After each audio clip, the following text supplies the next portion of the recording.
Hello everybody and welcome back to Beae tutorial series. In this video we are going to be discussing how to unpublish, delete pages and templates. So right now, as you can see, I am in the main Beae interface, and in here you can see that I have created some pages named as contact, main and sample.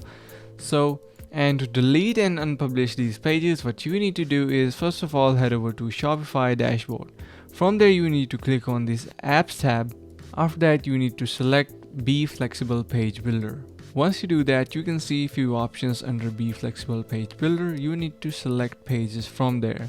When you click on pages, you can see your home page, and below that are all of your pages that you've created. In the all section, you'll be able to see all pages that are published and draft. Let's say I want to delete the main template page. What I need to do is simply check the box in front of that main template, and after that you can see actions drop down appear. When you drop down that menu, you can see you have an option to publish, unpublish, duplicate and move to trash. To delete it, you can move it to trash, and after that you need to head over to this trash section. Here you will see that your main template is now visible. Check the box in front of that again and go to actions drop down again, and here you can see delete permanently option. When you select, you can see a confirmation just appears, and click on OK, and now your page is permanently deleted. Similarly, if you want to unpublish a page or template, head over to all, and from here you can select a page of your choice, go to actions drop down, and from here you can select unpublish. You can see the confirmation pop-up just appears again.